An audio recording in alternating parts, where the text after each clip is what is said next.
തെരഞ്ഞെടുപ്പിൽ സംപൂജ്യരായതിനു പിന്നാലെ NCP സംസ്ഥാന ഘടകത്തിൽ ആഭ്യന്തര കലഹം. ഭാവി പരിപാടികൾ ആലോചിക്കാൻ ദേശീയ വർക്കിംഗ് പ്രസിഡന്റ് PC ചാക്കോ വിളിച്ച ഗ്രൂപ്പ് യോഗം കൊച്ചിയിൽ തുടരുകയാണ്. നാളെ AK ശശീന്ദ്രൻ പക്ഷവും യോഗം ചേരുന്നുണ്ട്. നേതാക്കളെ കാണാൻ പ്രവർത്തകർ വരുന്നതിൽ അസ്വാഭാവികതയില്ലെന്ന് AK ശശീന്ദ്രൻ 24-നോട് പറഞ്ഞു. മത്സരിച്ച് 3 സീറ്റും തോറ്റതോടെ NCPക്ക് സംസ്ഥാന നിയമസഭയിൽ പ്രാതിനിധ്യമില്ല. ഇതോടെയാണ് പാർട്ടിയിൽ ആഭ്യന്തര പ്രശ്നങ്ങൾ രൂക്ഷമായത്. പാർട്ടി സംസ്ഥാന അധ്യക്ഷ സ്ഥാനത്ത് നിന്ന് തോമസ് കെ തോമസിനെ നീക്കുക ലക്ഷ്യമിട്ടാണ് ദേശീയ വർക്കിംഗ് പ്രസിഡന്റ് PC ചാക്കോ കലൂരിൽ ഗ്രൂപ്പ് യോഗം വിളിച്ചിരിക്കുന്നത്.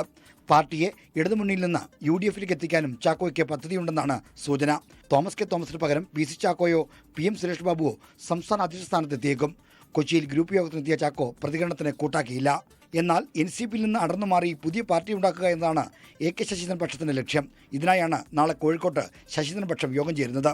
ഇടതുമുന്നണിയിലെ ചെറു പാർട്ടികളായ കോൺഗ്രസ്, ജനാധിപത്യ കേരള കോൺഗ്രസ്, ISJD എന്നിവരുമായി ചേർന്ന് പുതിയ പാർട്ടി ഉണ്ടാക്കുകയാണ് ശശീന്ദ്രൻ പക്ഷത്തിന്റെ ലക്ഷ്യം.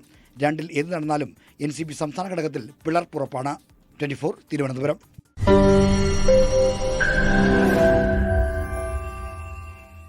ലോകത്തെവിടെയായാലും ഏത് സമയത്തും 24 വാർത്തകളും ഓഗ്മെന്റഡ് റിയാലിറ്റി പാക്കേജുകളും എക്സ്പ്ലെയിനറുകളും വിശദമായി കാണാൻ ഞങ്ങളുടെ YouTube ചാനൽ നിങ്ങൾക്ക് സബ്സ്ക്രൈബ് ചെയ്യാം.